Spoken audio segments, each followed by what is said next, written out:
Holy crap, it has been a minute since I've done one of these videos talking about like my training and what's up and getting ready for next summer. One, an FTP test, because I haven't done an FTP test in a while. I think my power's gone up, which is the second part. We're gonna talk about the TrainerRoad Plan Builder, which is a new feature from TrainerRoad. Lets you input your races, they build you out a training plan. 3, that leads well into the 3 races that I'm signed up for that I'm gonna be doing next summer. And then 4, talking about just some random pieces of gear that I've got lately, what's working for me, a preview of what is not working for me.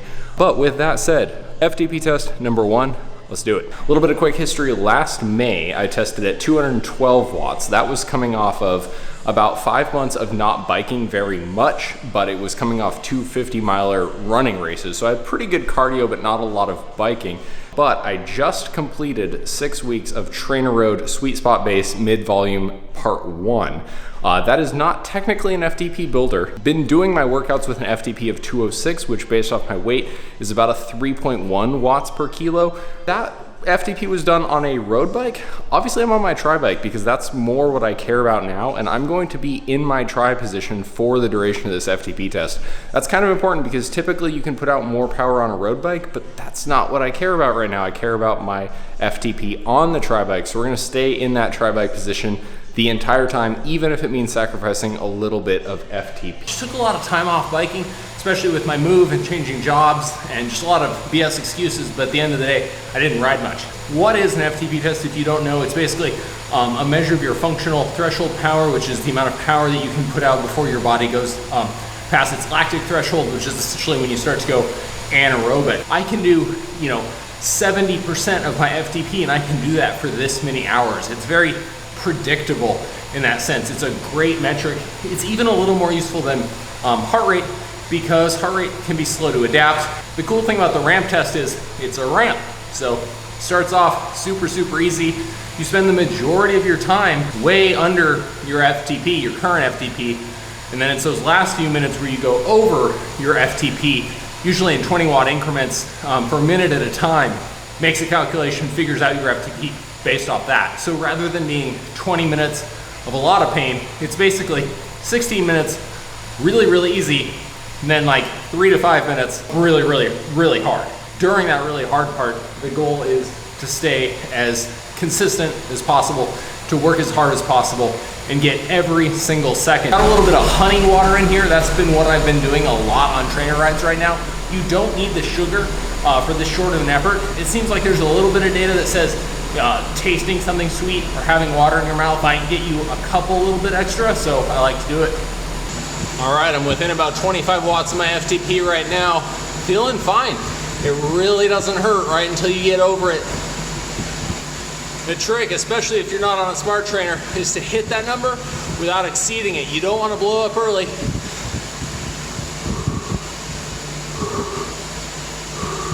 All right, it's hard. Just 1 or 2 more minutes, and it hurts. Just trying to stay consistent and not sprint.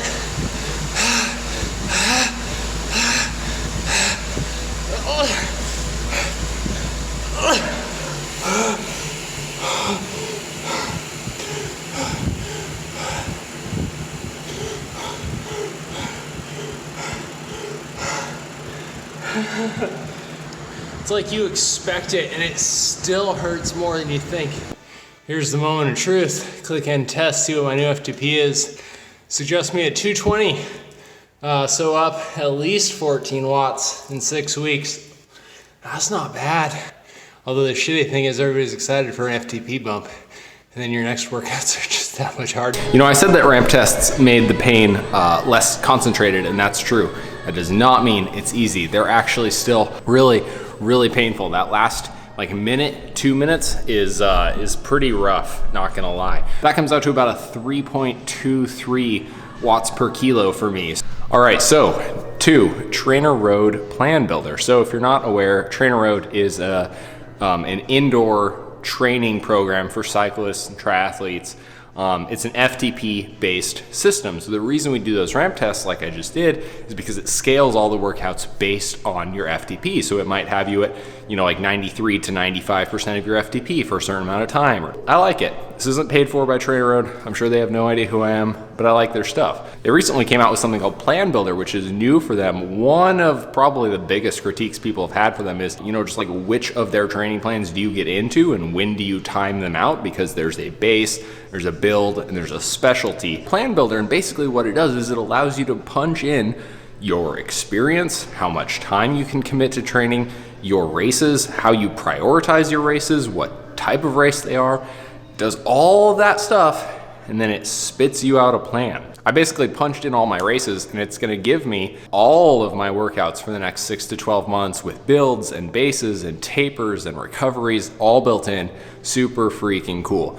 TrainerRoad started as a cycling focused system. Cycling is still their strength, I would say. So like their swimming and their running, if you get onto their triathlon plans, their swimming and their running, I would say is on par with like a cheap, not fully custom coach. So if you don't know a lot about triathlon, they have plans, sprint, Olympic, half distance, and full distance. The more advanced you get as like a runner and a swimmer, I think the more those plans leave a little bit to be desired. You may want to tweak those, but even then it's nice to have like just a base of like, this is basically what I'm gonna be doing, and then you can tweak it to your custom needs, and that's pretty much what I'm gonna do. All right, so number 3, races I'm doing in 2020. I'm doing 3, 2 half Ironmans and a full Ironman. So the first one, June 28th, in Coeur d'Alene, Idaho, the Coeur d'Alene half Ironman. Ridden the Coeur d'Alene the Coeur d'Alene Ironman, the half and the full course all my life. Like I know that course. Next, and this is the race you're gonna be seeing a lot more training vlogs for over the next few months, especially once the weather warms up.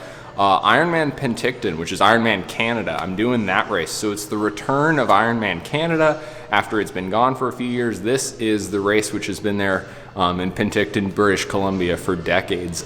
Sold out to the general public in like a day. Like when I signed up, I was like, I don't know if I want to do an Ironman again, but I knew that come 9 months from like now, I'm going to want to do it. And these things are on such a long cycle that's when you have to sign up. Like I signed up months ago. Like I loved Chattanooga a lot, but Penticton's like a 5-hour drive for me.